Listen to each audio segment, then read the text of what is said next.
उपनिषदों के अनुसार संसार एक माया है या ईश्वर की लीला। उपनिषदों के अनुसार यह संसार न तो केवल माया है, न ही केवल ईश्वर की लीला, बल्कि ये दोनों का अद्भुत संगम है। जब ऋषियों ने ध्यान की गहराइयों में जाकर अस्तित्व के रहस्यों को देखा, तब उन्होंने पाया कि जो कुछ हम देख रहे हैं, सुन रहे हैं, महसूस कर रहे हैं, वह सब अस्थायी है, परिवर्तनशील है और इसलिए माया है। लेकिन इस माया के पीछे जो स्थायी, अचल और सच्चा तत्व है, वही परमात्मा है और यही लीला का मूल आधार है। संसार माया इसलिए कहा गया क्योंकि यह सत्य प्रतीत होते हुए भी सत्य नहीं है।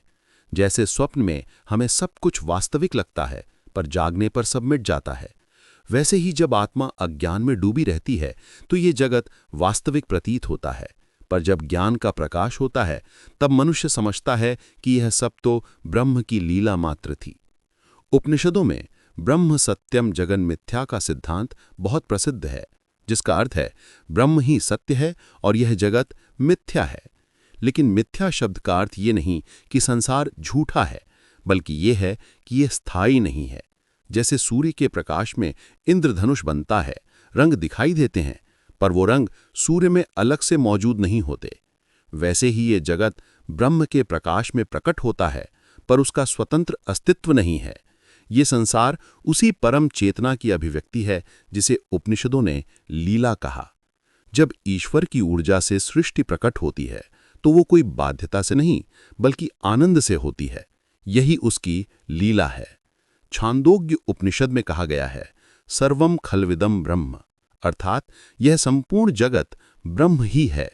इसका अर्थ यह हुआ कि संसार और ईश्वर अलग नहीं है।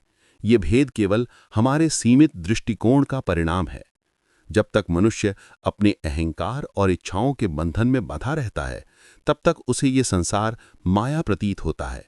पर जब वही व्यक्ति आत्मज्ञान प्राप्त कर लेता है, तब वो इसी संसार में ईश्वर की लीला को देखता है।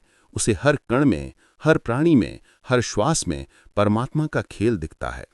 बृहदारण्यक उपनिषद कहता है कि यह ब्रह्मांड एक विराट यज्ञ की तरह है, जहां सब कुछ एक साथ घटित हो रहा है। जीवन, मृत्यु, सुख, दुख, सृजन और विनाश, ये सभी उसी अनंत चेतना के विविध रूप हैं। मनुष्य जब इस लीला को समझता है, तो उसका मोह समाप्त हो जाता है। वो जान लेता है कि जो जन्मा है वो मरेगा, जो बना है वो टूटेगा, परंतु जो सबके भीतर है वो अजर अमर है। यही आत्मा है, यही ब्रह्म है। कठ उपनिषद में यम और नचिकेता का संवाद इस रहस्य को और स्पष्ट करता है। नचिकेता मृत्यु के रहस्य को जानना चाहता था। यमराज ने कहा कि जिसे तुम मृत्यु समझ रहे हो, वह भी एक परिवर्तन मात्र है। आत्मा कभी नहीं मरती। ये वही आत्मा है जो ईश्वर का अंश है, और जब वो इस जगत में अनुभव करती है तो उसे माया लगता है। पर जब वही आत्मा अपने मूल स्वरूप में लौट आती है, तब वो समझती है कि यह सब ईश्वर की लीला थी, एक खेल जिसमें आनंद था, अनुभव था, शिक्षा थी। माया का अर्थ केवल भ्रम नहीं, बल्कि ईश्वर की सृजन शक्ति भी है। श्वेताश्वतर उपनिषद में कहा गया है कि मायाम तु प्रकृतिम विद्यान मायिनम तु महेश्वरम, अर्थात माया को प्रकृति जानो और माया के स्वामी को महेश्वर।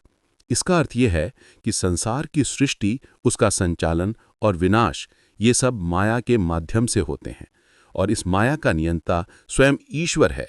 वह अपनी शक्ति से जगत रचता है, उसमें प्रवेश करता है और फिर उसी में विलीन हो जाता है। यही उसकी लीला है।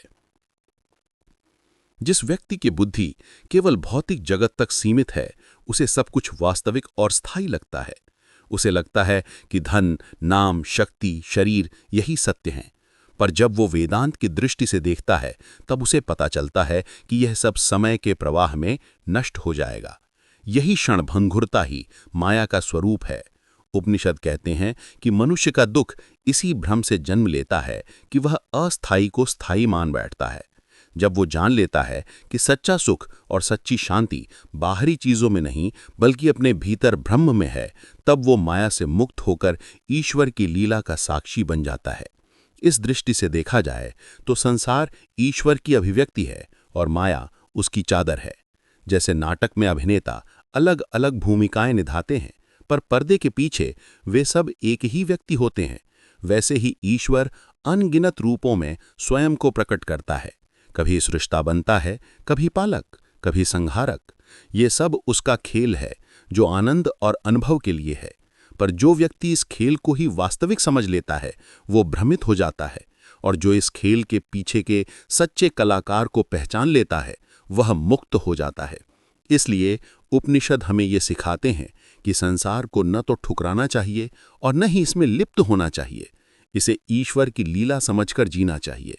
जब हम किसी दुख या विपत्ति में पड़ते हैं तो यह भी उसी लीला का हिस्सा है, शायद हमें कुछ सिखाने के लिए। जब हमें आनंद मिलता है तो वह भी उसी का प्रसाद है। जीवन का संतुलन इसी समझ में है कि सब कुछ क्षणभंगुर है पर अनुभव अमर है।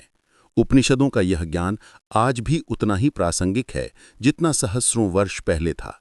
जब व्यक्ति ये समझ लेता है कि यह संसार माया है तो वो न उदास होता है, न ही अत्यधिक आसक्त। वह सब कुछ ईश्वर की इच्छा के रूप में स्वीकार करता है। यही अवस्था योग की, मोक्ष की और परम शांति की है। यही वह दृष्टि है जहां से माया और लीला में कोई भेद नहीं रह जाता। तब मनुष्य हर क्षण में ईश्वर को अनुभव करता है। एक छोटे से फूल में, एक बच्चे की हंसी में, एक बूंद में सागर के दर्शन करता है। अंततः उपनिषद हमें यही संदेश देते हैं कि यह संसार न मिथ्या है न वास्तविक। ये ईश्वर की लीला है जिसे समझना ही आत्मज्ञान है। जब यह ज्ञान भीतर उतर जाता है तो जीवन स्वयं एक ध्यान बन जाता है। हर क्षण एक उत्सव बन जाता है और माया का आवरण हटकर केवल ईश्वर का स्वरूप दिखाई देता है, अनादि, अनंत और पूर्ण। यही वह परम सत्य है जिसे ऋषियों ने अनुभव किया और जिसे शब्दों में माया और लीला के रूप में प्रकट किया।